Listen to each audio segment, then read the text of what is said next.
Download the app today. Play the games we're betting, including the games we're going to bet this weekend. Get in on the NBA playoffs. Get in on our daily Tigers bets. Everything at the Firekeepers iCasino and Sportsbook app. Jason, how you doing, brother? Peacock. I'm ready to root against the Tigers every night. It's time. Yeah, they're not a fun team. They're not even a likable group. And they have Javi Baez on their team. Who on? Morbidly obese Miggy. I mean, Yeah. who's there to root for? I mean, Riley Green, I guess, if he can hit it out of the outfield. There are a couple young guys I want to see do well. I'd like to see some pitchers get back healthy. Otherwise, I'm just going to revel in the cash. And I understand it's not going to go perfect every night. On Thursday night, of course, they blow. You just have to wait. You have to be patient with Yes. the Tigers. They might be up 3-0 early. Don't panic. The Tigers are a great lesson in betting overall. Not to like nervous bet in the middle of games. Not to worry about each night. You may lose 3 bets in a row in the Tigers. You just got to keep doing it throughout the course of the season. It's I don't gonna know pay. if you lose 3. It's going to be tough to With lose this 3. bullpen, I don't think you're always going to be in it if you bet the other way. So It's pretty remarkable. yeah, It's going to be a shame. What a shit show, man. It's bad. Well, speaking of, Yeah, we've got some groovy done at Twitter questions, by the way, on the Tigers. We'll get to those in a little bit. But as we do with each Thursday night show, we begin with what we're betting this weekend, presented by Firekeepers Casino and the Firekeepers iCasino and Sportsbook app.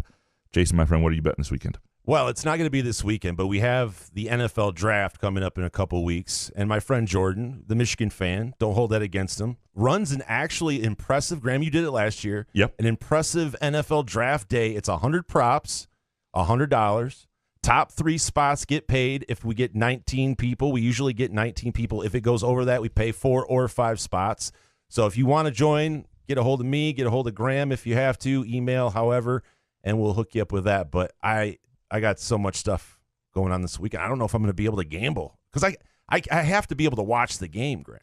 Maybe with the Tigers you don't need to. Maybe you just put that in the morning. I know, but I still like to watch. Like, if Yeah. you're going to win a bet, the best part is being right and you just be able to see it. I don't know. Or just having a full day without paying attention to the Tigers and looking at night and being like, hey, I won. Well, unless someone, gets a hold of you and says, hey, this is I think this is a lock, or you read something, then I could bet, but without watching. Story of my 20s, somebody getting a hold of me telling me it was a lock and it not being a lock.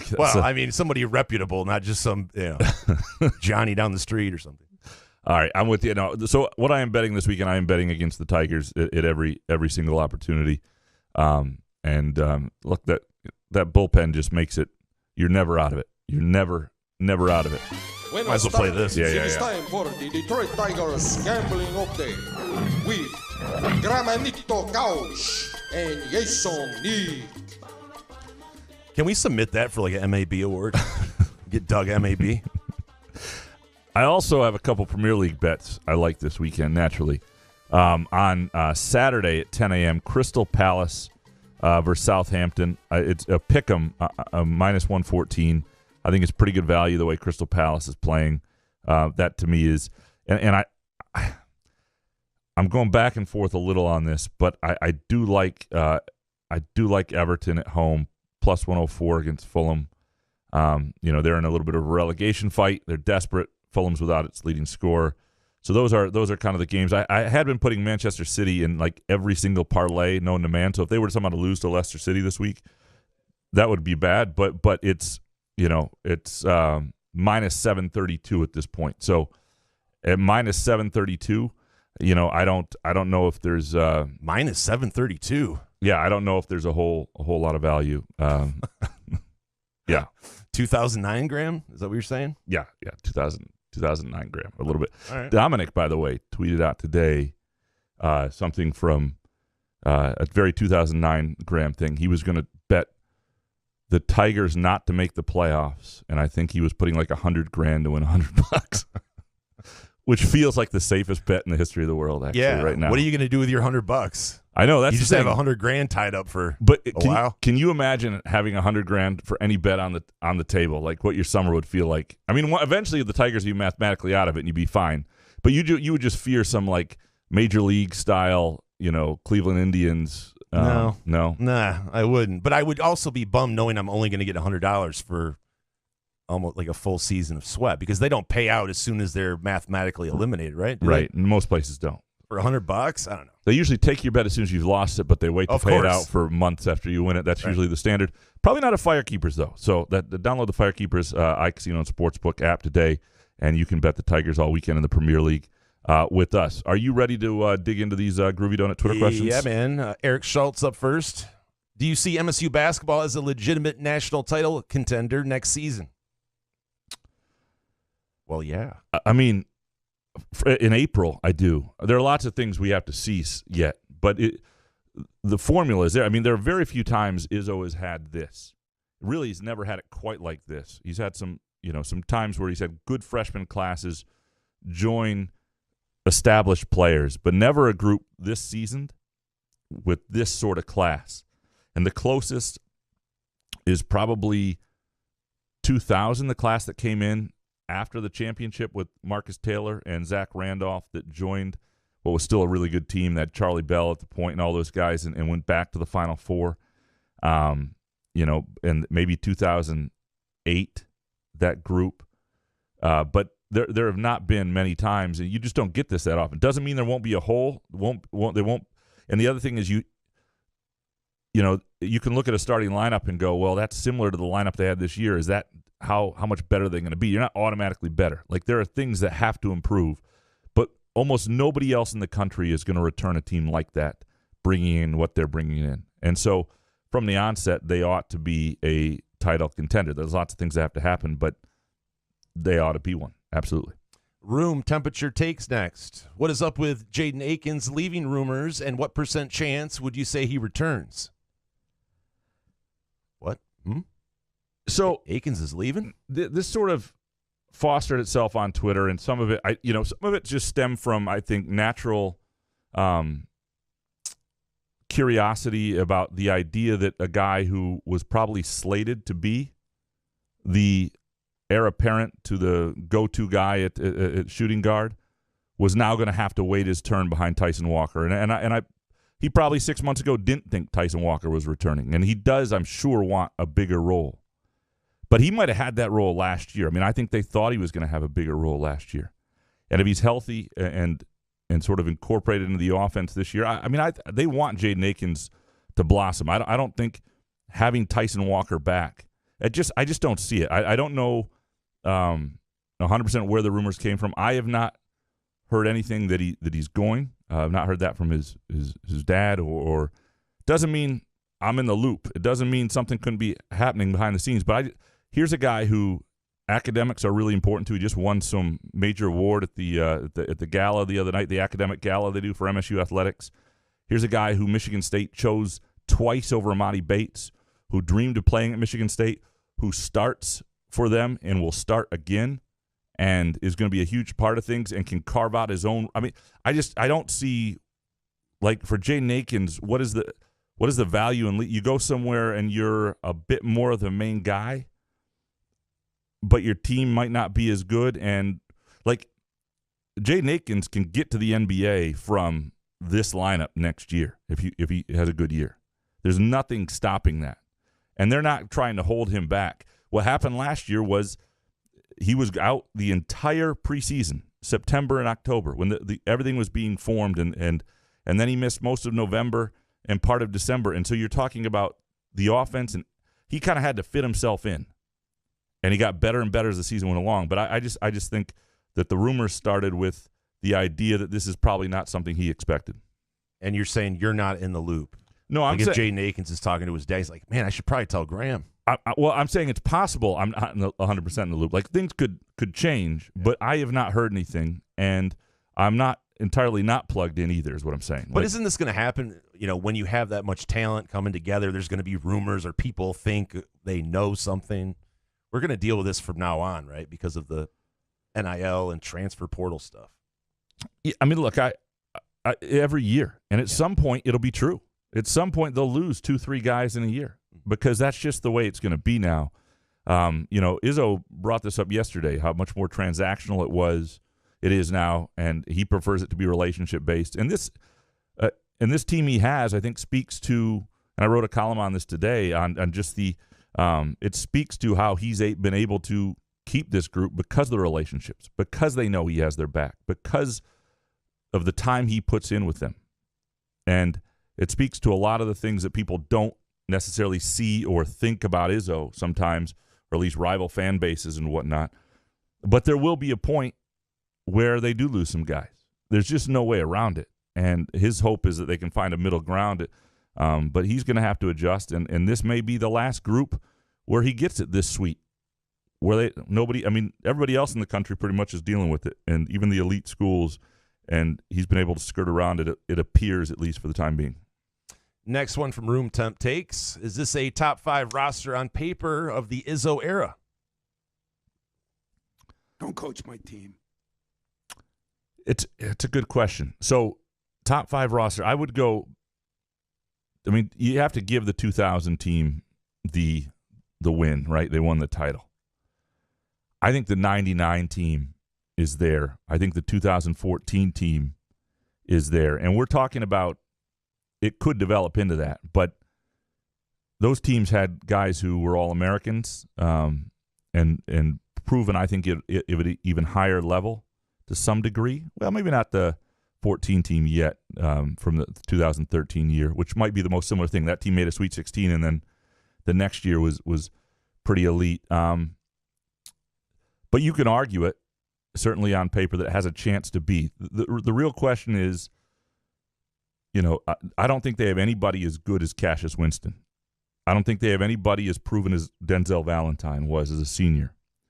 But I also think this team has a chance to be a fair bit better around those guys in terms of depth and freshman talent than the best of those teams around those guys. So we'll see. There's a lot still to tell, but you could argue it absolutely has a chance to be in the top 5. I'm probably leaving out a couple rosters. That run they went on when they won 4 straight Big Ten titles and 3 straight Final Fours, you might just say there are 3 rosters in a row that are in the top 5, and then 2014. And so are you competing against every other group, the 2009 group, and which had a Big Ten Player of the Year. But again, you didn't know he was going to be the Big Ten Player of the Year going into that year. So as of April, you could make an argument. Last one from Room Temp Takes. How long is Mel Tucker's leash? The hype seems to be gone from the fan base. Yeah, I would say at least 3 years. Because we've talked about this before, his initial recruiting class, first recruiting class will be seniors and redshirt juniors in 2025. Unless he does something like that's untoward outside of, I need to use the word untoward more by the chance. Outside of football, he's hired by the current AD. I know that Alan Haller wasn't the AD, but Alan Haller essentially made the hire. And I don't know where they'd go. They've invested a ton in him. It's not yet. I would say there's no heat through 2025. And at that point, if things don't get any better and you're still looking at 5 and 7, there would be heat. But that's 5 and 7 and the team playing just totally inept. Well, you have to see a crescendo at some point, right? If his first whole group of recruits that come in, his first 4 classes that are on campus don't produce much, and leave them in the middle of the Big Ten, and there's no sign that they're moving up, then you got a problem. Corey Ostrom next. Can the Aikens is unhappy and leaving shit stop, please? Izzo's offense is based on ball movement and pick and rolls, and therefore rewards the open shooter, no matter who that is. We don't have to term it the 3 spot. It can be a 3-guard offense. Yeah, 100%. It's just that the way the offense was last year, and it sometimes goes, he wound up being a spot-up shooter a lot of times. But any decent coach ought to be able to work a guy like Jaden Akins in more. And you saw it later in the year. More and more, he would attack the basket. He would take – they just need to go to him, I think, in big moments more often. And, look, in the first game of the year, he was the guy who took the 3 and they lost – or not second game of the year against Gonzaga. And he had missed 2 months. Who knows if he hadn't missed another month right after that, what his season would have even developed into. I think But the offense was sort of baked in by the time he came back in December. Next one from Corey. Any insight on why there's not enough defensive linemen for a spring game? Do distinguished journalists know who this may be? And are any of the injuries expected to linger into camp? Darius Snow update. I got nothing on Darius Snow. I mean, basically the idea that he's sore. I mean, the severity of the injury when it happened, I would be. I mean, I would at best, I'm guessing this summer at some point, maybe fall camp. I don't know that to be 100% true, though. It is something that's going to, I think, take a little bit of time. But I don't know what's going on with all the defensive linemen. They're really mum on injuries. We don't see practice that much. But we'll find out this Saturday. The other thing about the spring game, though, is, and I understand fans would rather have a game. I don't think they're ever going to have a game with Mel Tucker there. And I don't entirely, it was a lot more fun under D'Antonio when they had a player draft where the seniors drafted the teams. Was it? Oh, yeah. It was fun? It was actually fun. I wasn't around back then, but apparently that's how people first knew that Kirk Cousins was ahead of Keith Nickel. Huh? Because in the spring game, the seniors drafted Cousins ahead first. Can you imagine this year with 3 quarterbacks and who gets drafted first? Players know. I mean, that would be really fascinating. Andrew Maxwell screwed himself going into his final year because he drafted all his friends instead of young receivers who were better. And then he had the lesser team in the spring game, and after having a better spring, and Connor Cook had the better spring game because he had the better receivers because Andrew Maxwell picked his friends. Those things used to be interesting. You get more out of having your offensive line and defensive line being cohesive groups and not splitting them up. I don't mind that. I just wish they'd do a little more all out, just do a game offense versus defense where those two sides get points, and you're basically doing that instead of more practice reps. I wish that was the way they were doing it. Last one from Corey.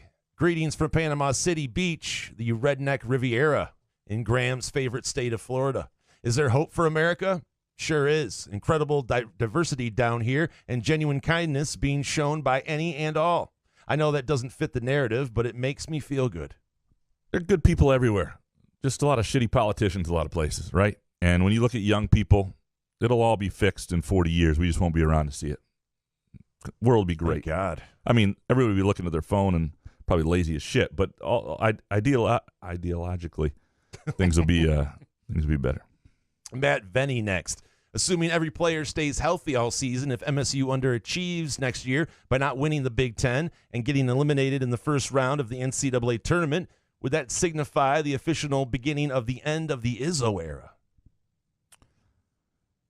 No. I mean, it would be a shame for that group and devastating for people to have another one of those. The thing is, and I'm not going to call it a 2-year group because I lost credibility with that. I think I can't call things a 2-year group anymore. But because a 2-year group has to be growing into something for that really to count. But I do think next year isn't the only year that they can be in contention. So something, shitty like that could happen. But if a year after that you have sophomore Xavier Booker, sophomore Jeremy Fears Jr., who knows what kind of year that Jaden Akins has, maybe senior Jaden Akins, junior Carson Cooper looking like Arnold Schwarzenegger in the middle, Cohen Carr dunking on people. You telling me that team isn't interesting the year after that? So, it would be gravely disappointing. I think a lot of people would be down on Izzo, but if the next year they were really good and got to a Final Four and won it, all would be forgiven.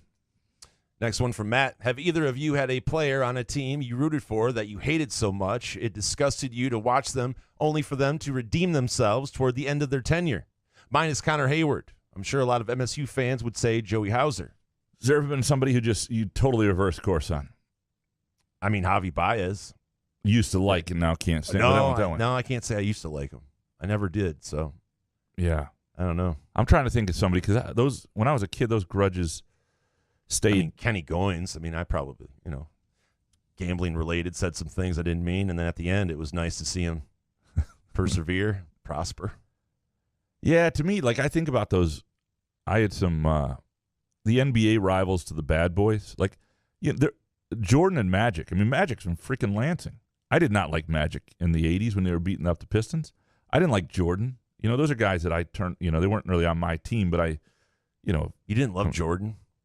That's crazy. No, I hated the fact. As a Pistons fan, I mean, it was just crazy to watch. I hated that when they left Isaiah off the Dream Team. I hated all that shit. I was an Isaiah guy. I'm still an Isaiah guy. I'm ready to be conned by Isaiah. I've told you this. If I had my first child and Isaiah said, "Give me your child and I'll turn him into gold," and looked at that smile, I would just say, "Here you go." Yeah, because Isaiah is the greatest con man ever to live. Isaiah was doing an interview the other day on the morning, whatever ESPN morning show they have with Jay Will or Keyshawn and he Johnson. hung up on him because he didn't like his picture. He didn't like the picture because he was like frowning or something. I was like, man, that's the problem. There's a couple sides of Isaiah though. Yeah, you know what I mean. No, he comes from the west side of Chicago. He's got an edge to him. Yeah, I should do that now when people show my photo with like the third chin. I'm like, not this one. Take that down. Come on. Let me have another donut. West Side Softball Dad next. What if Steve Smith makes the front end of the 1-1 against Georgia Tech in the 1990 Sweet 16? Do they beat Minnesota in the Elite Eight? How do they play against UNLV in the Final Four? This is our Cosmic Fries question of the day, presented by our friends from Hot Cat, the best damn beer bar. Of course, world-famous Cosmic Fries, mouth-watering, award-winning burgers, including the Peyton Thorne burger, maybe eventually the Noah Kim burger. Who knows, the Caton Hauser burger. Guessing the Noah Kim burger at this rate. Each location has a carefully curated craft beer list featuring local partners, so it feels like a local pub, whether you're in Lansing, Indianapolis, Grand Rapids, wherever you are. Tons of TVs to watch the game. Grab a pint with friends. Great place to watch the NBA playoffs. You could probably pay for your Peyton Thorne burger with your Tigers winnings every night. Every night this summer you could go to Hopcat and eat for free, just winning on the Tigers. It's a great way to spend your summer at any Hopcat location. Go to hopcat.com to find the location nearest you, including East Lansing and lots of places around the state. To the question, and by the way, the Hopcat Cosmic Fries question of the day does not come with a gift card. That is just the Hopcat hot take of the day that comes with a gift card on Sunday night. So keep those coming. And plus, Softball Dad, you've been close a couple times on the hot take of the day. The question, what if Steve Smith makes the front end of the 1-1 against Georgia Tech in the 1990 Sweet 16? Do they beat Minnesota in the Elite Eight? And how do they play against UNLV in the Final Four? This is one of the great what-ifs. And for the what-if series that's been suggested by Plus Size Softball Dad this summer, this will be one of them because they would have beaten Minnesota in the Elite Eight. They were better than Minnesota. And Minnesota had Willie Burton. It was a really good team. They beat that Minnesota team. I think they would have got run off the court by that UNLV team that was peak UNLV. But if Judd Heathcote gets to a second Final Four, I think he's in the Hall of Fame. And that's the great consequence of that front-end 1-1 miss by Steve Smith in the 1990 Sweet 16 is they get to another Final Four. Then it sort of bookends Heathcote's career a little bit, and I think he's in the Hall of Fame. So what you're saying is Steve Smith ruined Judd Heathcote's career. That's what I get out of that. I mean, in a sense, yeah, that's it. No, in the end? Yeah, even though it's like Heathcote's favorite player of all time. The story goes, like when Steve Smith was a freshman, and they had basketball media day over there. This is back with like Ebling and young Ebling, there is a young Ebling? There's a young Ebling, yeah. It didn't always look like this. And anyway, there's this recruit named Jesse Hall who was, he was the Cohen Carr of the class, put it that way. Big dunker, everybody wanted to talk to him. And there was this skinny kid from Detroit Pershing at the other end, and Heathcote just looked at the group of reporters and said, "That's the kid you want to be talking to." He knew right away. And obviously Steve Smith was an incredible player and an incredible pro after that. Jack Hockelot next. I always have better questions early on in the week, so here are my backups. Who transfers? You all right? Sorry, I had water in my mouth. Who laughed at that? Who transfers? You write these out. You knew it was coming. Who transfers? Holloman, Kohler, Cooper, Booker, or Sissoko? And from DeUper, do you think the MSU roster is set, or will it be more portal news? I think Maddie and Jackson have a legitimate reasons to leave. And will you be more surprised if someone else leaves, or if they will all stay? A lot to chew here, and somehow I put these all in one question. So let's get into them. So who transfers? I would think right now, my guess is nobody transfers this season. That doesn't mean it won't happen. But if I were to say eventually who transfers, I mean, it's a hard pick, but I'm just, you can make a case for to me everybody but Cooper. Cooper wanted to play at Michigan State. I think he's going to. I mean, Cooper's the guy I think is going to wind up being a really good center for them. You can make a case a year from now. Sissoko has been passed by guys and plays a year somewhere else. You can make a case for Kohler. If he gets passed by guys, he's not from there. And Holloman, obviously. So I don't know who it would be. You can make a case for a lot of guys that it would make some sense. And as you bring up, Madi and Jackson have legitimate reasons to leave. Sissoko's not leaving this offseason. I mean, he's the starting center and has a chance to be the starting center next year. I don't know if he'll hold on to that job, but there's no way Sissoko is leaving. Kohler would be an interesting case just because he's not from the area. And I would be a little more surprised if somebody leaves. I would put it at like 65-35 right now, just because we're a little bit – most people who are getting in the transfer portal have kind of done it at this point. And Izzo sounded yesterday like he would be a bit surprised, wasn't really worried about. Like he was not in the know if somebody was leaving. So at this point, I would be a little more surprised if somebody left. Next one from Jack. Why are people on this app, specifically Michigan fans, construing Izzo's thoughts in the transfer portal? Greg Waddle, yes, this is you. So yeah, and I like Greg. I like his picks, and I like his story. But who's Greg Waddle? Greg Waddle. He works for the Field of 68 group, and it's good. They do good podcasting. He does good picks.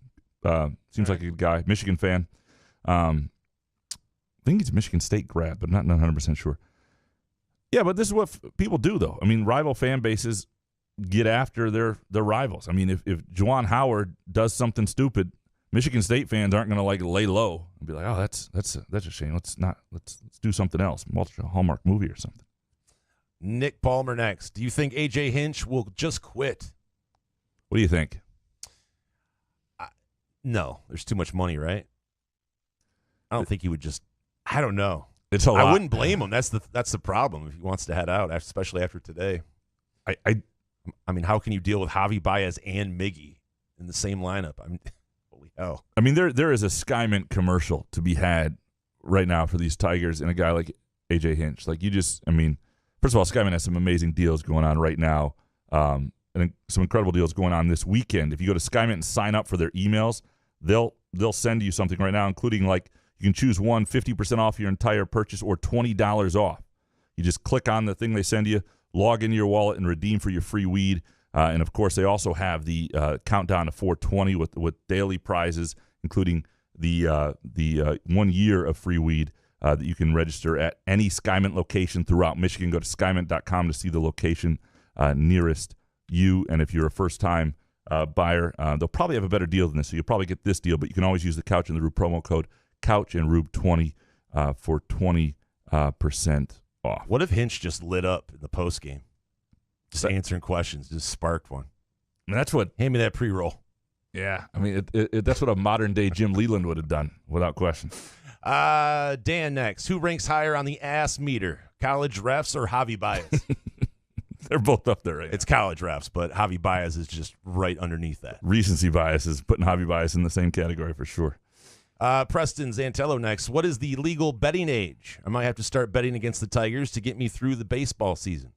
21. But if you have a guy, 14. And if you had to wait to find out the answer by listening to this show, don't bet. Right. Because Googled that. Yeah. That's a really good. I get he's trying to be funny. Yeah, no, that's fair too. Andrew Gauthier next. What was worse yesterday? The Tigers' choke job or the fact they only lost by 1, screwing all run line bettors? It was not great. I was unhappy because they basically, if you're going to lose by 1.5 at least, and so you lose the bet and the Tigers blow it, and it's very unsatisfying. Days like yesterday, what I really need is a groovy donut. I'm telling you, it just makes me feel better at all times. And by the way, this weekend, an incredible groovy donut offering. It is their Samoa's Devil Food Chocolate Cake Donut topped with caramel icing, freshly toasted coconut, and chocolate icing drizzles. If you've seen the picture, it is, it's Frosty just toasted coconut. It's incredible. Say that 8 times fast. It's a keep your pants on moment for me. Anyway, they're available Friday through Sunday. This Friday through Sunday by pre-order only. Order yours at groovydonuts.com.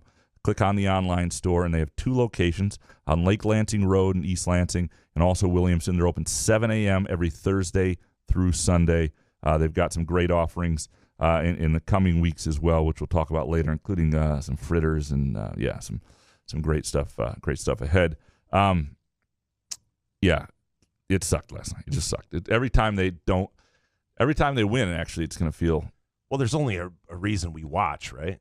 Because we're gambling on it. Yeah, at this point, I mean, Do we really just tune in to see what's going on? I can't imagine watching the Tigers otherwise. I mean, I do. It's not that I don't have interest in Riley Green. It's not that if somebody told me Spencer Torkelson got hot and was on a hitting streak and was all of a sudden fun to watch, like I would tune in for that stuff. It's not that I don't want the Tigers to be good long term, but this year. Thanks for clarifying. I thought you wanted them to suck forever. Yeah, you're welcome. Yeah. Next one from Andrew. Are you guys finally ready to admit that Okudah at 3 overall was a bad pick? All we got was a few poor seasons and a 5th rounder for it. And let's drop it was the conventional wisdom line. These guys are wrong all the effing time, especially Bob Quinn. I mean, it sucks because, and everybody talks like, oh, they got good value. They didn't get good value. He was the number 3 overall pick, and that should be. Who said that? Well, they got good value? Well, for what he's worth now, the 5th round pick apparently is good. Is that Rico that said that? No, it's just all the writers. I don't know. But no value. Here's the thing. These sort of picks, when this happens, that should hang around Bob Quinn. I'm not saying it's on your tombstone, but it's every job interview. And, like, you should be able to get fired from a different job. Like, if Bob Quinn is working for a different organization, when the Tigers trade Okudah, the Lions, trade Okudah for a 5th round pick, somebody else should be able to fire Bob Quinn. But if you're looking up Bob Quinn, you're going to see the picture with him holding the bat in the war room. That right there, you see that, and you're like, oh, boy. Pass on this guy. That should be his tagline. Bob Quinn, pass on this guy. Yep. Andrew Gauthier. Have you noticed the different personalities of the various social media apps? Twitter often is more stressful and far more combative than Instagram, for example. I know you're on Twitter a lot, but do you have a preferred platform? I don't know. What's your preferred platform? I like Reddit a lot and Twitter. I do enjoy Twitter. You know what I mean? I just don't do Facebook anymore. I still have an active one going, but I never check it really. Yeah, I use Facebook for work and occasionally. Instagram I don't use enough. It frustrates my wife because she'll like send me funny things and I see like a week and a half later. But don't you feel like you have to like people? Like if you're following someone and they post something, like I just got sick of having to figure out who you got to. I should do more Instagram, but at one point I thought about it. It's just more pictures. Yeah. That's what we need. That's couch. Yeah, what do you want with my shirt more off? Visibility. 5 hours a week on a camera. Yeah, no. The Twitter is not as good as it was. I see fewer people that I follow. Thanks, Elon. There are people show up and you're like, oh, well, I forgot. I'd like to see more of their stuff. It's not that Dan Dockich. It's not that great an app anymore, but it's still probably it is by far the one I use most. Nick Palmer next. Is Scotty Hazelton on the hot seat? I mean, I don't have any knowledge of that. And at this point, at a certain point you have to produce as a defense. But Mel Tucker has not shown any indication that either of his coordinators are on the hot seat. But I don't think we'd see it before it happened. And I also think when you get rid of a coordinator, there's a sign that things aren't going well in your own program. So you really you want to make sure that you don't believe in them anymore or you don't think they're the right person for the job. And I also don't think Hazelton at this point has had the talent to truly judge him. At a certain point, that'll be there, and you do need to start to see some growth. And Hazelton sort of said that this year. They think there's a lot more depth. They think, well, let's see it. Because while I don't think they have the real difference-making dudes yet, if they have more depth of talent, then it should stop being a weakness on the defensive side of the ball. Nick Palmer with this one. Who's the next Big Ten basketball coach to get fired? That's a good question. Fran? I don't know that. Yeah, I mean, it would take. I don't know that Fran. Do Iowa fans like Fran? I mean, they haven't. They scored 2 points a game in the football field and didn't fire their offensive coordinator last year. I don't know they fire people at Iowa really easily. Yeah, but that's Kirk's. Ferentz' kid. Yeah, you got to give him one more shot. It's going to be fun watching them. They have to score 20 points or 25, I think. 25. Yeah, or or he else gets- the kid gets the axe. That's actually gonna be fun. I gotta say, yeah. that's kind of like your soccer relegation thing, right? Yeah, there you go. That'd be fun to watch. Could Let's be. say that about Jay Johnson then. Why don't we just say that about any guy? Guy scored 25. You know? Yeah. The Where year does it stop? the year Dave Warner had 43, he would have just puffed out his I chest. just love that's the ultimatum. Though. Like, seriously, sit down. All right, you have to score 25 points a game. This is ridiculous. Like, just get rid of the dude. Yeah. That's crazy. All right. And the question, next Big Ten basketball coach, I would say it's probably Ben Johnson in Minnesota. Just doesn't. I'm not saying he can't turn it around, and maybe he does. It just doesn't seem to be happening there. Jim Harden next. Would you trade up to 3 and give the Cards pick 6 and 18, then draft Will Anderson? Would you do that? I think if Brad Holmes is that confident, I would do it.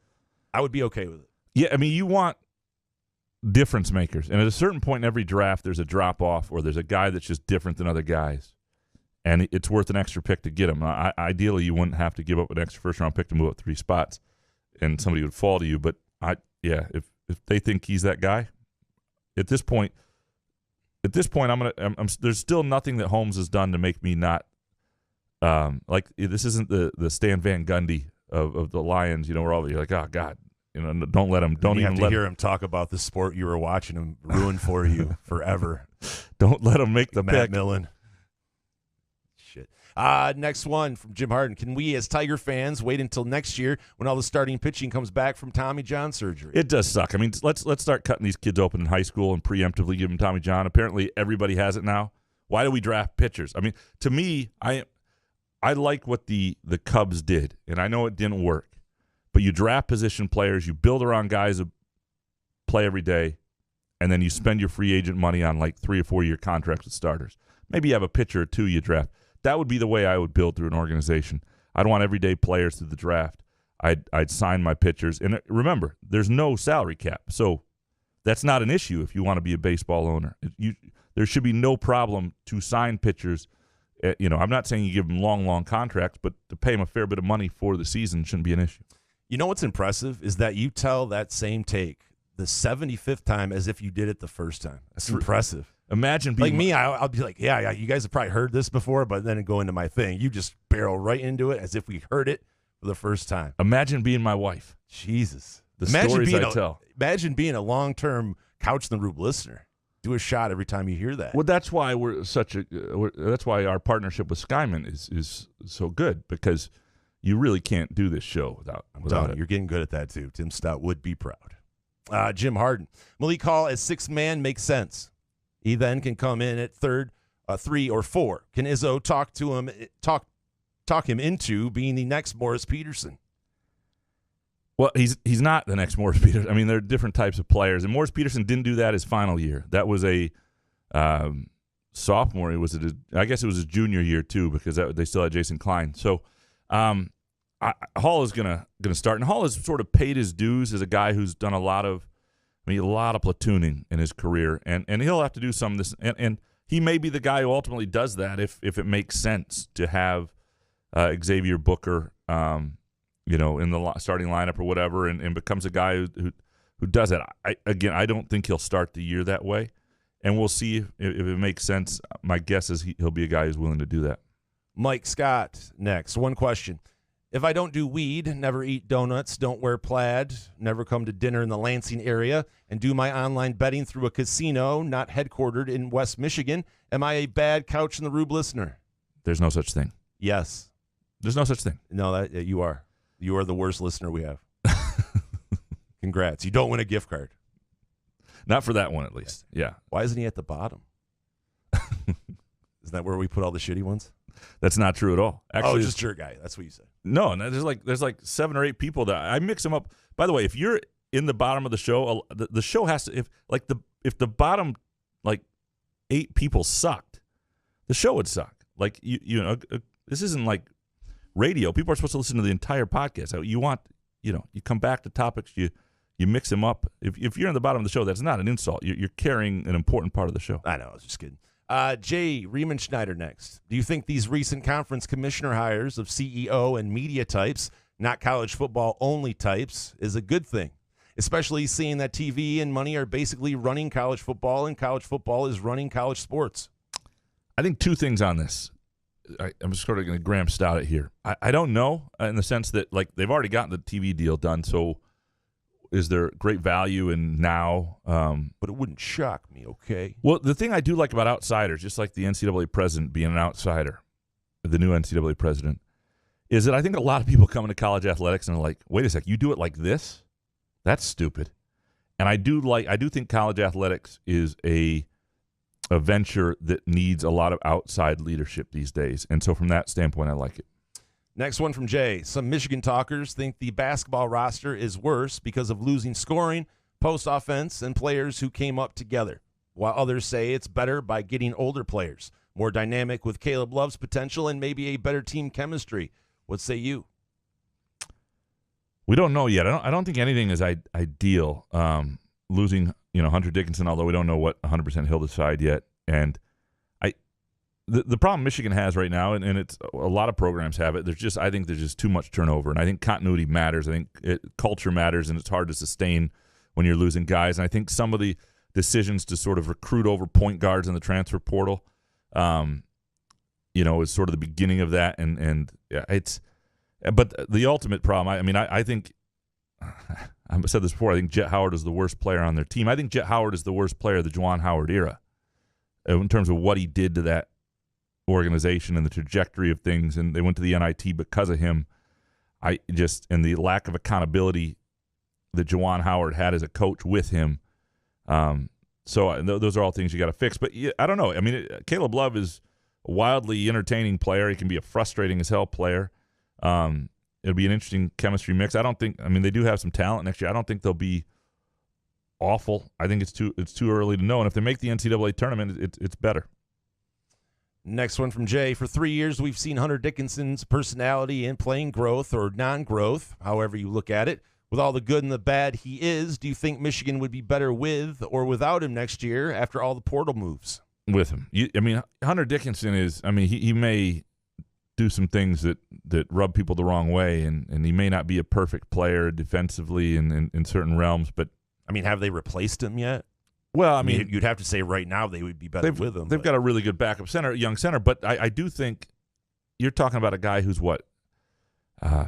18 and not. I don't know what he averaged this year, but those guys are hard to replace in college basketball. You're better with them. Last one from Jay. Since spring football games suck, how do you feel about the idea being floated around about that spring games be kind of like NFL preseason games where starters barely play anyway and teams play that rarely see each other? Say Penn State versus Penn or Texas versus Texas State. So, I understand why people are intrigued by this. First of all, I don't think you get a whole lot out of playing Penn or Texas State or Michigan State played Grand Valley or even what. Like, you want to play people at your level, and your own team should be at your level. I think year one's playing against year ones defensively is the way you get the most out of that game. If you were to do it, I think you'd pick a school that wasn't on your schedule. You may practice with them for a week and then scrimmage at the end like they do in the NFL. But the problem is, who gets the home game, right? And if you do that stuff. So I don't know. I don't know that it's worth it. I don't know that people care. The spring game up here, I'm not saying they've done a lot at Michigan State to encourage people to show up to the spring game, but by the same token, there are a lot of years that Michigan State's fan interest in the spring game does not justify all of that either. So, and Michigan's probably had more luck with that, but this year you get bad weather, people aren't there. Would people show up to watch Michigan? They might. People watch Michigan play, Central or Grand Valley. I just don't know if you get the same thing out of that. And I don't know if those schools get what they want out of that game if you do that. Let's take a really quick break. We come back, more of your Groovy Donut Twitter questions. Couch in the Rue, presented by Skymint Premium Cannabis and our friends at Firekeepers iCasino and Sportsbook app. Where else can you cheer on your team, enjoy a mouth-watering burger or savory sushi, sip on handcrafted cocktails, or one of 46 beers on tap? Take your game day or date night to Cask & Company Kitchen Bar or Front 43 Neighborhood Pub near Frandor. Two amazing places with one awesome blended modern American Asian menu. Catch the game on one of 30 60-inch TVs or stop in for the all-you-can-eat lunch buffet. Enjoy happy hour or elevate your night out at Cask & Company or Front 43 on East Saginaw in Lansing. Ever wondered just how comfortable you can be? Find out with Muskox high-quality flannels. Muskox is a Detroit-based company that creates durable comfort that'll last a lifetime. Muskox flannels are thoughtfully designed with 100% cotton that is ethically sourced and double brushed for softness. This will be the softest flannel you'll ever buy, guaranteed. For every $100 purchase, Muskox will donate $10 to the Alaska Wildlife Conservation Center. Get comfortable this fall and winter with Muskox flannels. Learn more or order yours today at gomuskox.com.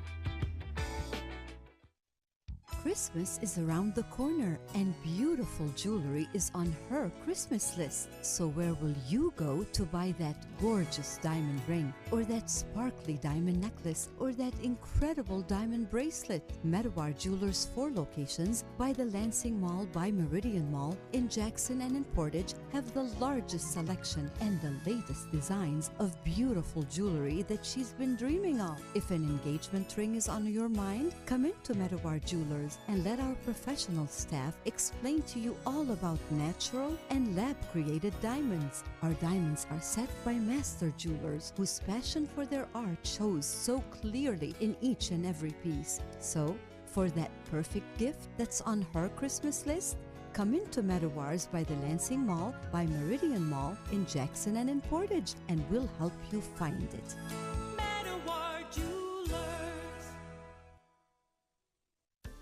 Firekeepers Online Casino and Sportsbook is the site to play. Get your Vegas on right now from your phone, tablet, or laptop. All the hottest slots and tables, plus sports betting featuring in-game wagering. Download the app at firekeeperscasino.com. Go with the name you know. Firekeepers. Terms and conditions apply. Must be 21 or older and located in Michigan. Gambling problem? Call the Michigan Problem Gambling Helpline at 1-800-270-7117. Find Couch in the Rube podcasts on Spreaker, iTunes, iHeartRadio, Spotify, YouTube, Facebook, Google Podcasts, CastBox, and the Rube's favorite podcast addict.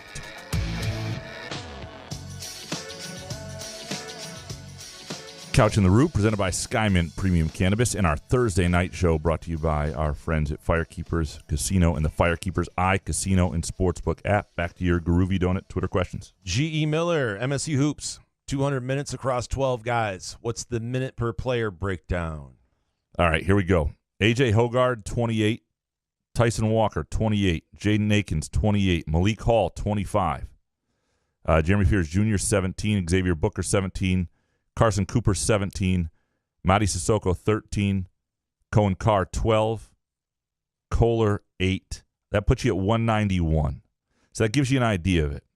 And so if you've got 9 minutes left to go for Garrick Normand or Trey Holloman, or more minutes for those other guys, which you could absolutely do. So they're going to go quick. But if I had to guess, and there might be a couple more for Booker and Fears in there. There might be a couple more for Hall.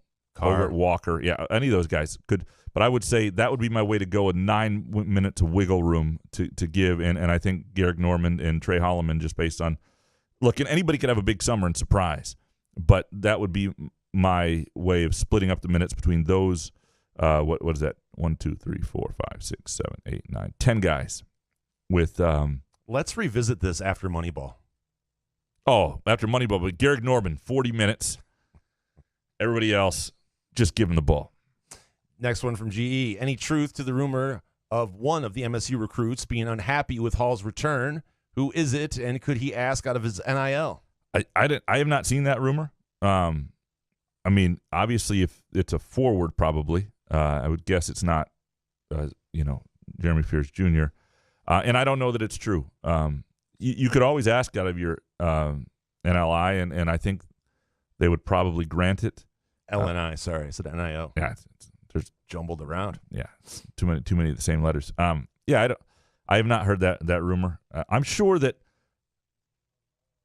both Hall and Walker coming back. Look, disrupts the natural order of things, the natural progression. I mean, in a year, as good as it makes Michigan State potentially, because I think those guys are both important to what their ceiling could be. Michigan State would have been fine if you didn't have that fifth year. I really think they would have been okay, and there would have been more obvious minutes for some other guys and some intriguing guys that people want to see, and you can understand why some of those guys didn't think that was in the cards when they signed up for it. But I have not heard that they'll ask out. Jonathan B., which officials, any sport, college or pro, are the most consistently good? How do they get trained? I don't know. What's the best? Hockey? Is it hockey officials you never? I don't know. I don't watch as much hockey as I should, but Yeah. you don't hear much of like, unbelievable. I can't believe these guys. I tell you what, you see a soccer official who's not good, and it sticks out bad. The other day, I was watching a Mexican soccer game really late at night, and this guy just started pulling out red cards left and right, and it was nasty. 3 red cards in one game, a bunch of yellows, and he just had no control, and he just didn't have. Pissed off, had a bad day. Yeah, and they weren't even all good calls. I mean, it was a mess, and so I would say. But as much soccer as you watch, do you see those calls where it's just like, I can't believe that? No, usually I think the officiating is pretty good, especially at the top levels. And hockey, you're right. I don't watch enough to say that either. College basketball to me is where it just stands out. Jonathan B. next. I'm planning to take my boy to a road football game this year. Which game would make for the best road trip? Hold on, give me some Hoff while I pull up the MSU schedule. I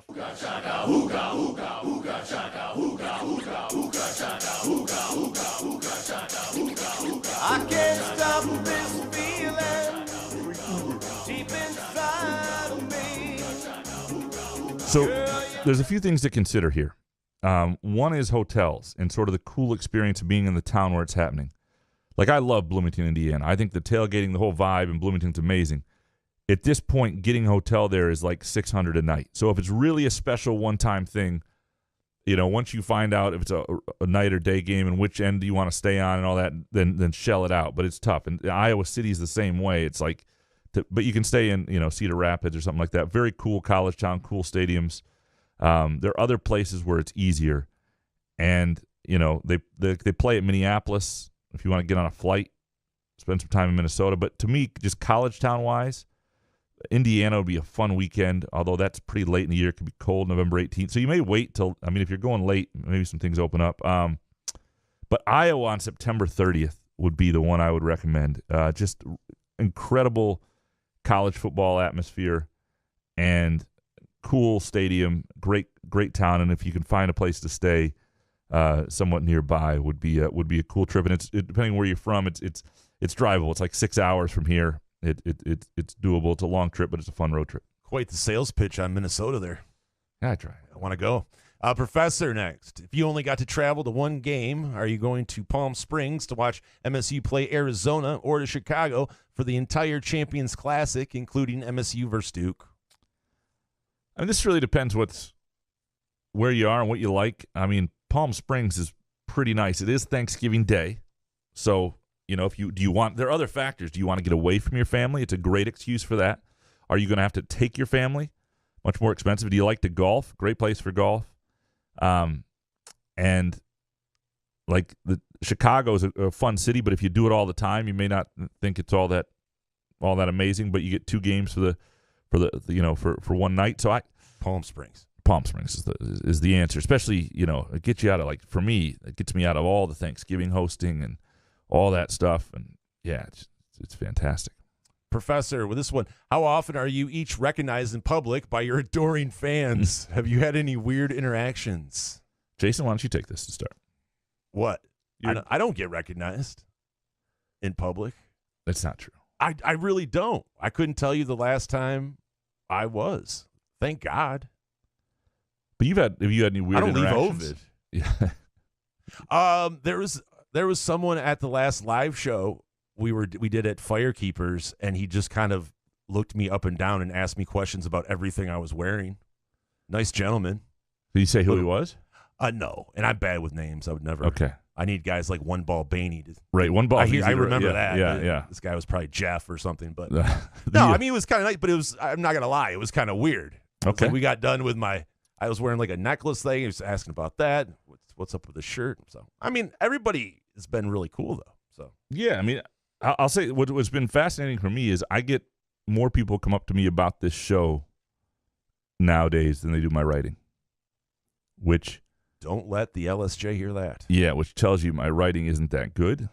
because this show isn't that good. So that can't be a good thing. Hey, you're putting out a lot of crap. Yeah, and I don't really have any weird interactions. I've enjoyed pretty much everyone I've had, and I would say even if we had maybe one, it's majority of the people are awesome. We Yeah, met and made friendships. It's weird. absolutely, yeah. I mean, yeah, it's been incredible.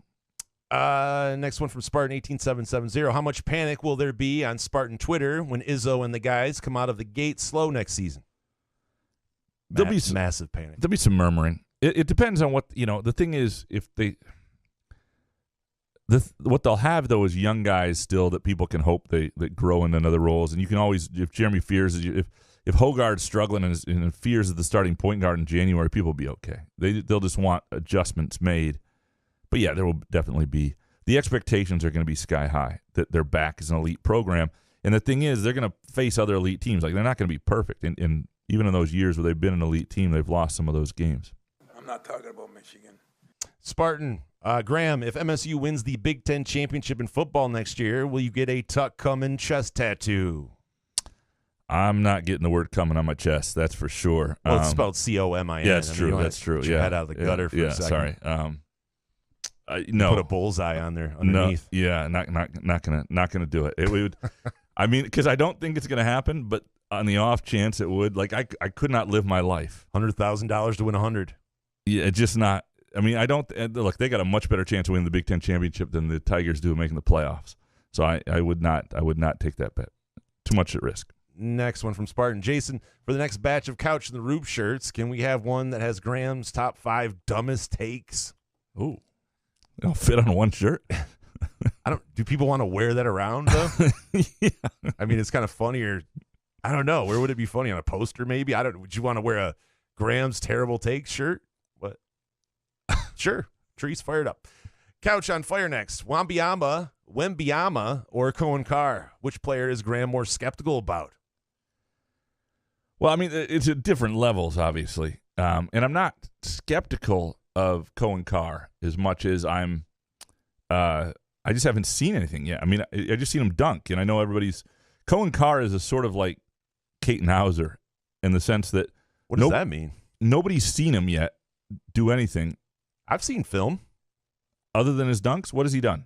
I've seen some mid-range. Okay. I watched some mid-range stuff. Some mid-range? Okay. Yep. All right. Some mid-range, some dunks, some more mid-range, a lot of more dunks, but Yeah. No, I'm not. I am also skeptical of Wembyama. Fuck, I'm not going to say it. He needs a nickname. Yeah, Victor. We'll just call him Victor. V-Dub.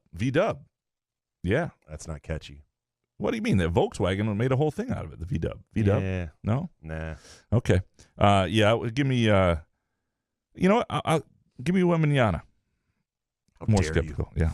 Couch on fire. Women's golf. Haven't you heard of Kelly Korda?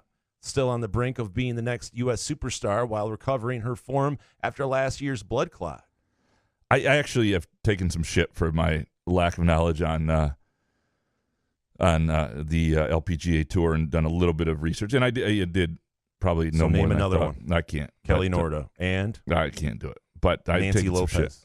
Oh yeah, and what? Who's Annika the one? Sorenstam. Yeah, and the other one who Reebok. I covered the LPGA once in Springfield, Illinois, when I was an intern. Yeah, and, bragger. Yeah, I forget what was the woman. So what does that mean? So that means you should know more of women's golfers? Right. I interviewed a woman who had won the Walnut Hills at one point too when I was here. I don't remember. Oh, she was a blonde. I mean, it is bad. My memory sucks, and I feel bad about this because But this again goes to their marketing. And I was talking to somebody about this the other day because, I am somebody who would. I'm not going to watch women's golf regularly, but I would pay attention to the majors if I knew when they were. Couch on fire. Tougher watch now, Tiger Woods or Miguel Cabrera? Miggy. Really? Yeah. I mean, Tiger, yeah, it's a bummer, but, I mean, at least we get to still see Tiger Woods play. Right? Yeah, Cabrera's... Miggy... It's time. Because with golf, you can fire some shots to make you look like your old self. Miggy can hit some, but he's a singles hitter now. Yeah, it's hard to watch Cabrera. And he's I didn't, morbidly obese. And I didn't, last year, once he broke those records, they really should have found a way to make that it. Because now he's going to be part of this terrible team. Here's the question. Does Cabrera have any value for any other club? Like, is he like, what I'm wondering is the trade deadline for nothing back in return. Are you able to let him go out be on a decent team? Does he have any value as a pinch hitter or anything? Unless he loses some weight, I don't. Does he have any power left? Yeah, and what does he give you? And does he help you in the clubhouse? I don't know if he's even got value on a roster that's competing for a playoff spot somewhere. I'm sure he's a great clubhouse guy. But do you have room for that? Yeah. Paid to hit singles. Yeah. Get your ass kissed everywhere. I don't know. That's a good question. I feel really bad about this women's golf thing. I am going to become a women's golf expert without question. Liar. Bullshit. Watch that. Liar. Yeah. Some dude next. Without gambling? I'm not saying I won't gamble on it.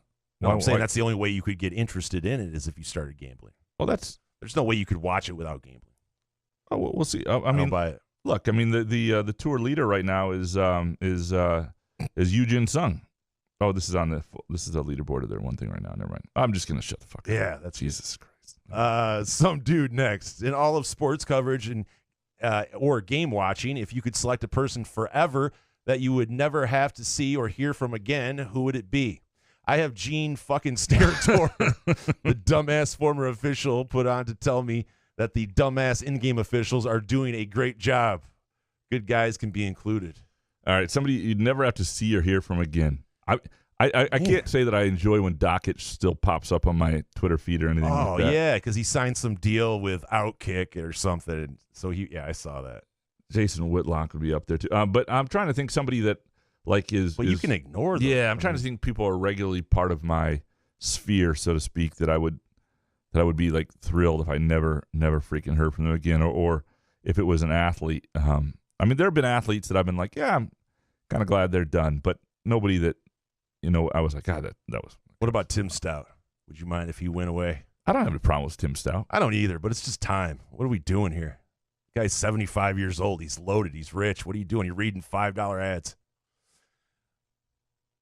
All right. I'll let that linger. Joshua, when will there be more information on the non-conference basketball schedule? With Tum Tum at Bowling Green, they have to be one of the bye games, right? Would Fox have MSU play Butler for the Pierre Brooks storyline or a Marquette rematch to be more likely in the Gavitt games? So I do think you'll see them play Bowling Green at some point. I was talking to Todd Simon, who's the head coach of Bowling Green, the new head coach who had Tum Tum on his staff at Southern Utah and brought him with him when they got the Bowling Green job last month, about this. Because Izzo had called Todd Simon when Simon got the job. I don't know that Simon thinks he's got the team this year that really wants to face MSU. It's like year one of a rebuild. MSU's loaded. I don't know if that's, but it's at some point it could happen. At some point, I think when Dwayne Stevens has us, Izzo doesn't love facing his former assistant. But I wouldn't be surprised to see Izzo do a favor to somebody like Dwayne Stevens and play in Kalamazoo at some point, which of course I would be too, and make a big deal out of. I would be there as well, obviously, if they're playing Kalamazoo. Yeah, we'll get more information. Sometimes that doesn't come out till August. It's a hard thing to put together, and it comes together late. And I don't even know. What's interesting about the Arizona game is that replaced a tournament, and so they will have a couple home games that will be sort of tied to that, but won't be out obviously in Palm Springs. So, but I would say it's going to be August before you really know. Matt C. next. Why will MSU basketball win the Natty? Why won't MSU basketball win the Natty? Well, I mean, I think they'll have as good a combination of experienced talent, good college experience talent, and young blue bloods as you'll find in the game. I mean, that's just hard to put together, and they'll have it. And they'll have some motivated seniors, and I don't know, if they'll have any holes. And so I think they'll have a shot. Now, why they won't win is because, they've got to get – it can't just be the same starters. Like, the guys who are coming back have to be better. They weren't national title caliber. Like, that team wasn't going to beat UConn. Their centers have to get better. That's not a given. And so there are and then it takes a lot of luck to win a national title. I mean, Michigan State, the year they won it, was helped greatly by having Cincinnati lose Kenyon Martin right before the NCAA tournament, and then playing an Iowa State team that was the best team they faced at the Palace, when I don't think they win that game on a different court. And there are years where Michigan State has not caught that break. So you do, even teams that win it catch a break. Like look at UConn this year. As good as they were, look at all the teams that fell out around them, and so that's a break. Next one from Matt C. On a scale of 1 to 10, how dumb is the NBA draft lottery? I say a 12. Teams still tank, and bad teams aren't rewarded. The NFL has it right, and it's another reason the NBA is trash. See, I like the NBA, but I don't love that. Like the Pistons are the worst team and have a 14% chance at the number 1 pick. That's kind of ass, and they have a 52% chance at the 5 pick. Like that's not great. I don't love that. I don't love Zion saying that he is healthy, but he just isn't Zion. Yeah, it's so weird. He doesn't want to play. It's weird as he's doing one-step windmill dunks. I mean, like you look like you're fine. What's awkward is like his main nutritionist and trainer in the offseason this year is a guy named Jasper Bibbs, who I've done some stories on. Went to Lansing Sexton and Okemos, and I'm going to do a story on Jasper, and we've talked about it a few times. Yeah, but Jasper can't go home with Zion. But it does, yeah. Well, he's around him 24/7. Like, you can't leave him. Like, nutritionally, you can't leave him. But the other thing is, it's not a great story right now. It's like, oh, you're the guy that's training the guy who can't get healthy. So who's missed 800 games in 4 years? Right. At one point, when he was, before the season, when he had lost all this weight, it looked like because he had lost all, and it was like, wow, that's a really cool story that you're kind of behind. You're the guy that's behind all that, but to the question here, I wish the lottery was still the way it was. A little bit better chance. The number 1 team couldn't fall behind 4. But I do wish you couldn't be in the top 3 2 straight years. So that like that would be the thing I would put in there. I would put sort of caveats to that teams couldn't perpetually be down there and tanking. Oh, I'm sure that would fly. Chris Fletcher next. The sports gods offer a deal of MSU 2024 basketball natty, but in return, Michigan wins the 2023 football title, while MSU football is last in the East, losing Paul Bunyan again, and Michigan basketball misses the tourney again. Would we as Spartan fans take that deal? Yeah. Michigan State fans would take that deal for a national championship in basketball. Absolutely, 147%. You don't think so? No, I was thinking about Michigan winning the national championship in football. I mean, it would be painful for MSU fans, that part of it. But the fact that the basketball part came second would feel a little bit better. Yeah. It would be rough.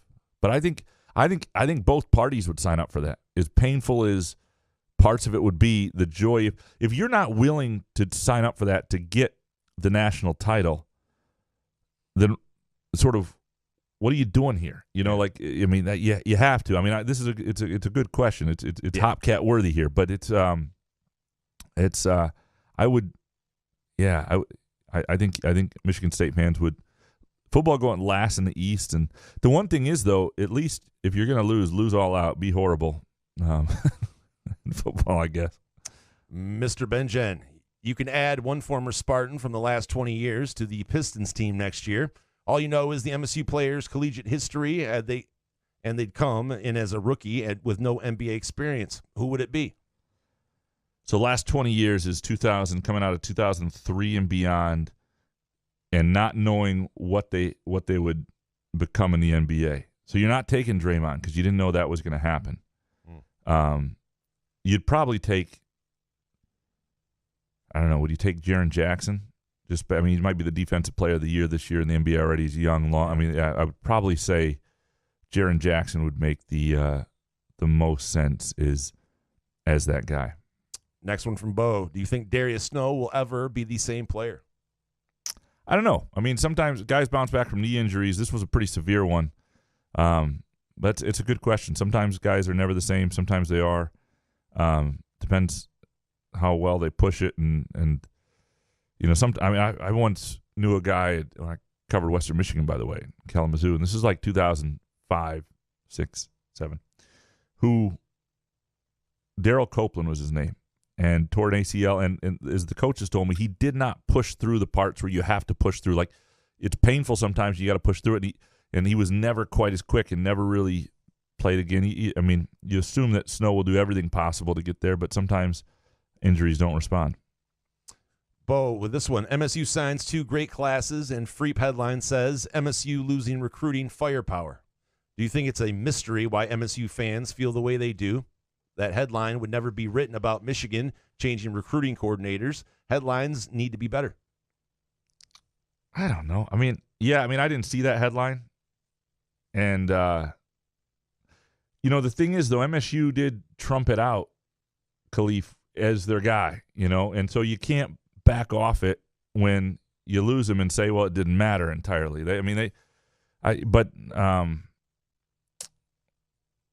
It's hard for me to argue for some of the situations, but I also know that they're not just trying to poke MSU. There's just not what's happening there, even though sometimes it appears like that.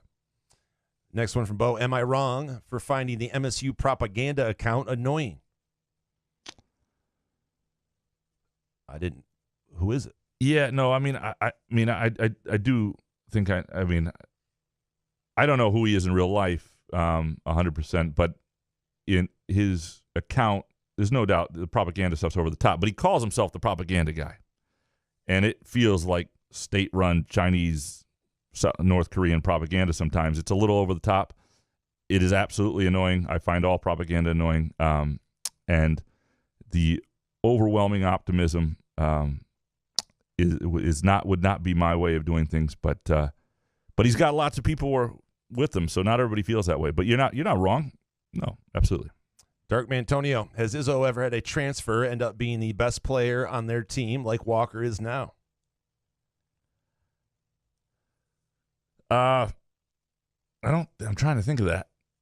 Guys I've had coming in, like Brandon Wood was not. They have not had a lot of guys. Bryn Forbes not. So it's a good question. You go back to Kevin Willis, but Kevin Willis wasn't even though they weren't very good in the early 80s, wasn't the player in college that they had Sam Vincent on those teams, I believe. I not that I can think of, and I may be missing somebody. Next one from Dark. It seems some Michigan football fans and a lot of MSU basketball fans are believing national title or bust for their teams. Is that setting up for some bruised psyches and maybe missing out on just enjoying what could be a great year when they both inevitably don't win it all? Well, yeah, that's the problem with big expectations is you miss out on the small joys. And there are years like in the initial rise, like when MSU football, again, after being down, if they have a rise under Mel Tucker where it feels fun and good, like even this year, you'll be able to enjoy the victories, small victories along the way if they start looking better and better. In basketball, it'll be harder to enjoy the home win that's on a Tuesday night that's not all that impressive over a bottom tier Big Ten team. That's just the way it always is, and certainly most teams fall short. And so what are you supposed to do? Just go, all right, we're going to take it one game at a time, or like, all right, let's win the Big Ten. Like you can't go in going. No, you can expect a natty, but you got to try to enjoy the run. But it's tough if you expect a natty and the team starts high playing expectation. I think the one thing that, like, for Michigan State fans they'll be able to enjoy is there are some freshmen, there are some newbies, there are some interesting things about this team. I think there'll be fun things about this team. And the other thing that helps in basketball, unlike football, is there isn't quite so much on every game. So if something goes wrong in November or there's an injury for a couple weeks in December, it just doesn't do to your season sometimes what happens in football. And like this is the last year in football, too, where you don't have the 12-team playoff, so it's easier to have something go wrong and get bumped out of that. So it's more likely things go wrong for you during the season that cost you in football. Dark Mantonio, I'm not a rocket launcher to the head answer, just asking for a hunch. Who will be number 1, 2, and 3 in the Big Ten football East and West next season? Shit. I have no freaking clue. I would always start with Ohio State just because I think they have the most talent. And they're the most likely, even if Michigan's had their number, the most likely to run through the rest of it. Save it for July. But revisit that. I would come at Penn State 3, Michigan 2, Ohio State 1, and then we'll revisit. Good July question. Need to see spring football first. Yeah. Neurotic. What's the minimum bet you can make on a single baseball game this year? That you're allowed to? Whatever the book will take. I have not pushed the limits at Firekeepers. But you can bet a fair bit, whatever you want. I guess. Yeah. Minimum. Sorry, I thought it said maximum. Sorry, minimum depends on the book. Yeah. So in some places, it's what's the lowest bet you've ever done? $1, something like that. No, recently it's been a while. I mean, I've never done it on an app or a sports book where I just bet $1. Like a 20-team parlay out of $1 or something like that. No, I've never done that. Yeah. I know you can do that. I do know people who do that. So you can probably Loose change parlays. Yeah, you probably bet $1. Neurotic paints with this one. Graham, if you asked Tom Izzo one of Hans Jurgen's more delightful questions, would you lose your press credentials? No, but people would be concerned about me. There's no question about that. Well, especially if you didn't say this is Hans Jurgen's question. But even if I just said fired it off as yourself. Even if I said this is Hans Jurgen's questions and it was one of his more delightful That's true. questions. What am I thinking? Like people are going, oh, shit, well, it's Hans Jurgen. Yeah, naturally, Hans. Okay. Jesus. What am I thinking? Neurotic Jason, does Graham have too much confidence in Malik Hall? Is this team matchup proof 2.0? I don't think so. I think you have, it's a little over confidence than many other people, but I'm in. Yeah, and I do have faith in him a little bit. I don't have faith that he'll be necessarily much better than he was as a junior, but I have a faith that he'll get back to that, and I think that's a pretty productive, good player, and I think he can become a better shooter, and that's really where he'll make his mark if he's going to get one thing he can do. I have so much faith in Malik Hall, by the way. I'm having Monica create a Malik Hall Groovy Donut for me at groovydonuts.com. If you don't want that, however, they have other donuts coming up. Not just this week's, but next week they have an apricot fritter, which I love. Light, fluffy yeast dough chopped with apricot pastry filling, topped with apricot glaze, walnuts, honey, freshly ground nutmeg, and that's available April 21st through the 23rd by pre-order only at groovydonuts.com. And again, this week is that Samoa's Devil's Food chocolate cake topped with caramel icing, freshly toasted coconut, and chocolate icing drizzlies at groovydonuts.com. Pre-order only Friday through Sunday, and they're open 7 a.m. to 1 p.m. That's at Groovy Donuts. And the matchup-proof question is, we don't know yet. There have not been many teams that have been matchup-proof. It really comes down to who you can defend. Can you defend all 5 spots? And we don't know what they'll have. I think Jaden Akins gives you a chance there. I think their backcourt gives you a chance there. But can their big guys do it? Can the freshmen who come in and contribute, can those guys do it? I think they're less likely to be matchup-proof than some other teams. Name a matchup-proof team recently. Well, the team the best example is 2014, the 13-14 team. Before Appling had the wrist injury, when you had a Gary Harris, Keith Appling defensive backcourt, Valentine on the wing, Brandon Dawson at the 4, and Adrian Payne at the 5. That was a matchup-proof team at its best, and they could dictate matchups and they could defensively do a number of things, and that's what I'm talking about. Clint One Ball Baney next. Who do I have to blow to win the Hopcat Twitter question gift card? I'm getting fucked over worse than a Nina Hartley gangbang from 1989. All right, One Ball. Nina Hartley did those videos. All right. The Hopcat gift card, by the way, is only for the hot takes. So save your best stuff for the hot takes. And you have to blow Graham. Well, unfortunately. That too. Clint, with this one, what Spartan has the most interceptions this fall? I have no idea. We need to see some spring ball. Yeah. Ask me after Saturday, and I'll have a concrete answer for you. Clint, who wins the next championship? The Lions, Red Wings, Pistons, or Tigers? Lions? Feels like it's not going to be the Tigers. Lions? I can't say it right. I can't even say it. It's hard to say. Lions? I think the Red Wings are a team that, like in a year or two, could take a really big step, and it comes quick. Anyone that wants to win, who cares? I don't even care. Yeah, the Lions are the closest right now. The Pistons are also a team that, while it seems far away, they get Cade Cunningham back, they add a piece. Jalen Duren looks like the real deal. Like those guys, all of a sudden could grow into something in a couple of years, and they, all of a sudden they could be a team that somebody wants to play with guys. So, if it was going to happen this year, in the next 12 months, it's going to be the Lions out of all those teams for sure. But, it still may never happen for the Lions. So the Red Wings and Pistons then come into play. Last one from One Ball. Who will be the last team to win a championship? The Lions, Red Wings, Pistons, or Tigers? It's still probably going to be the Lions. Tigers. Well, the last team to be in contention is going to be the Tigers, obviously. But, yeah. So far away. Jared Goff, I don't know. Baseball's a lot of patience. I don't know. Jarrett, do you know anything about Charlie Henry, the new Georgia Southern men's basketball coach? Is he a good coach? Izzo gave a quote about him when he got hired 2 weeks ago. Give me 2 seconds. Give me some Hoff here real quick. What you do to me I'm not talking about Michigan. when you hold me in your arms so tight, you let me know everything's alright. Hooked on a feeling. All right. And so I'm trying to figure out where that connection came from. I mean, he was at Romulus for a little bit when like Nate Oates was there, and he was obviously at Alabama most recently. He was a Bulls assistant, so that's interesting. He was a Bulls assistant during the Denzel Valentine early or rookie year. I'm not sure where he knows him. But I can't, he's from Canton, Michigan, so it's somewhere that the high school connections. He was at Romulus, probably known him for a long time, but I don't know anything about him. Jarrett, with this one, what will be better, the offense or defense next year for MSU football? If it's the defense, I think MSU's in trouble. And what I mean is, like, I just don't think the defense can take the steps necessary to be like a formidable defense that's like a real problem for people. I think they can be better. I think they can be deeper. I think they can be, but offensively, they need.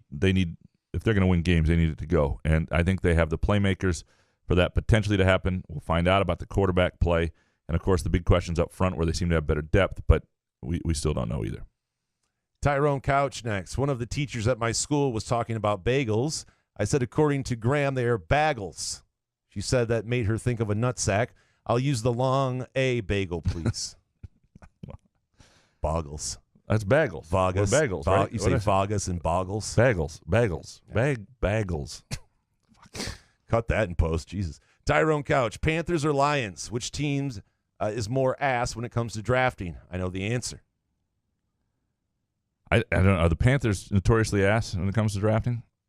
I guess. The Lions aren't great either. By the way, the reason I can't pronounce bagels is there's no reason to have one because they have more calories than a groovy donut. And it's just that I would just put that out there. All right. Tyrone Couch, in your prime, Graham, how long could you hang with Andre Agassi?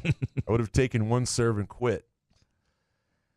I mean, here's the thing about tennis. It's like it's a sport where if you're like I was a good high school player with a big serve, but not like not quite a Division I player, probably a Division II high or college level player. But if you're a decent player with a big enough serve, you're going to get an ace or two, just because that's going to happen. Like unless you're playing the quickest man in the history of the world.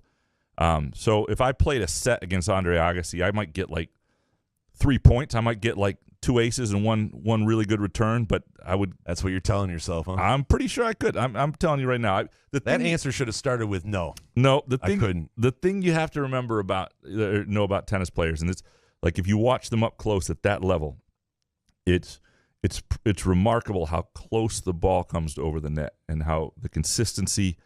But the thing about tennis also is,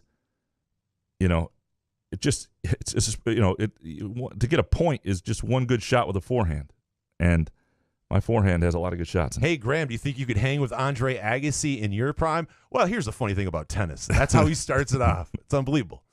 Fart Soup next. Jason, since Graham won't officiate my wedding, will you treat me to Hawaii Spa or Omar's the night before? If yes, can you invite Hondo? P.S. Graham is no longer invited since we're not close. I mean, yes and no. Yes, I will take you to either one of those, and no, I can't invite Hondo. I mean, I would if he was around. But Hawaii Spa and Omar's in one night, that feels like a real... Well, we have to do either or. I mean, it's a good point. It's too much debauchery. Yeah. Next one from Fart Soup. Mrs. Fart Soup family is from out of the country and excited to buy legal weed. Can you ask Skymint to make Fart Soup 69 their next promo code? Appreciate you. P.S. You're both invited to the wedding. I'll put the call in right now to Skymint. That would be great. Fart Soup. What would happen if Stout and Ebling both make it to the Michigan Sports Hall of Fame? A battle to the death? Only one can be. Hondo comes in from behind a curtain to Tanya Harding, both of them, steals the awards, flies back to Vegas, and claims it was his all along. I can see all of that happening, and that's why it's so Isn't incredible. Stout's in the Michigan Sports Hall of Fame, isn't he? Yeah, Is Ebling? Ebling might be too. Hold on, let me see. I mean, Ebling's in the Lansing one. Hold on. Best use of Hoff of all time. It's as sweet as candy. Mad Dog's in there, isn't he? Mad Dog is in there. In the Michigan one, Oh. I think he's in the Lansing. These guys, the Lansing is what? this is different. Okay, wait, maybe Stout isn't. 2023 Michigan Sports Hall of Fame ballot reminder. The media section is. Oh, he's in the media section. I think Ebling's in. I don't know. This is a whole deal. Sorry, I thought it was the Lansing. No, the Sports Hall of Fame.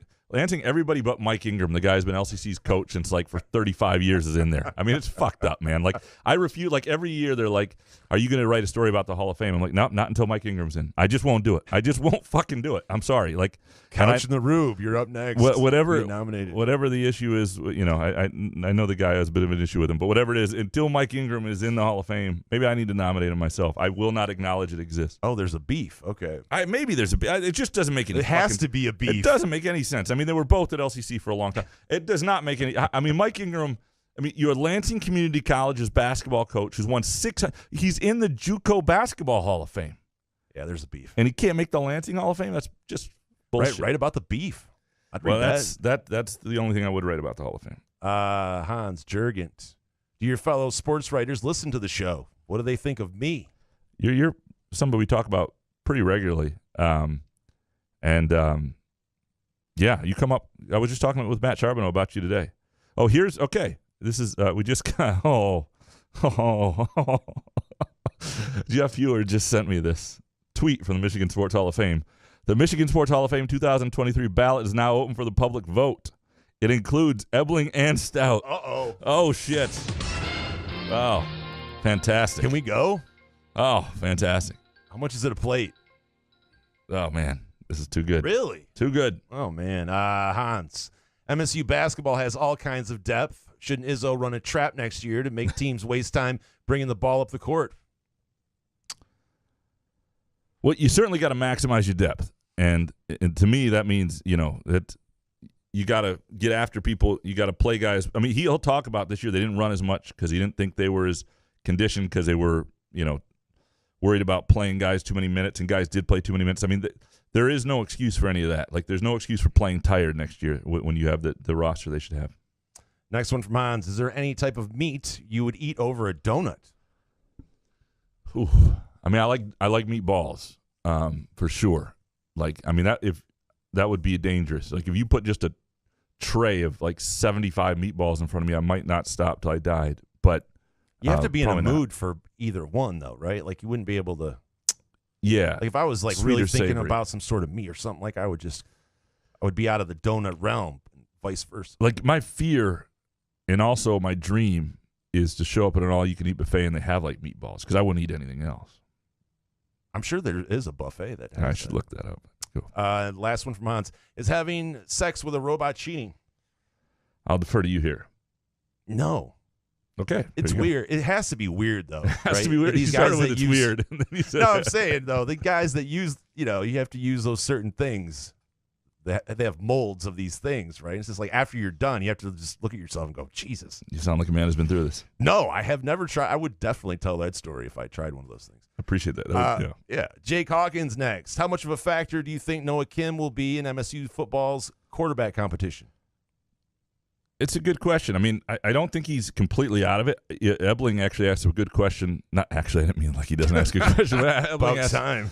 but Hall of Famer. he basically said, that, you're kind of the forgotten man. There's the guy who's had 2 years of the starter and the guy that everybody wants. And then there's you. And he answered it well. And I mean, I think there are some people who have been very impressed with him. And we'll see if he gets a real shot. The beauty of the quarterback position is it works itself out, right? It's not for you to decide. It's not for me. It's not for the coaches. We all see it on the field. The best guy wins. And at Michigan State, it's rarely the guy we expect it to be going in, or at least years before. Next one from the Hawk. I read the article written by Rainer Saban about pressure being on defensive coordinator Scotty Hazelton, and that he feels MSU's defense has all the pieces to be a good defense. It's just all about putting them together. Thoughts? Yeah, I mean, that's what he's going to say in the spring. And I'm not saying he's wrong. We just haven't seen it. And at this point, the defense is very much in a prove me state. Isn't that out of the defensive coordinator handbook of Yes. something you'd say? I don't remember what he said last year in the spring, but I can't imagine it was all that. Hey, different. we got a good defense. We just got to put it all together. Am I right?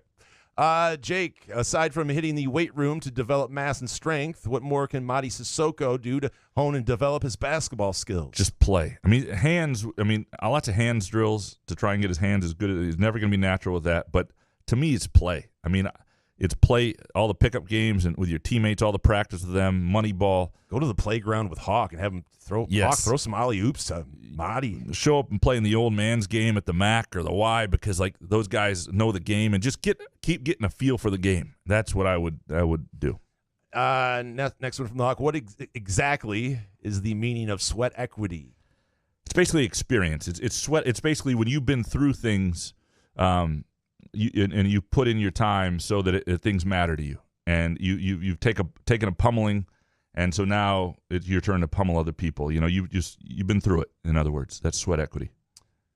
Last one from the Hawk. Do you have a favorite scene or moment from the hit TV show Friends?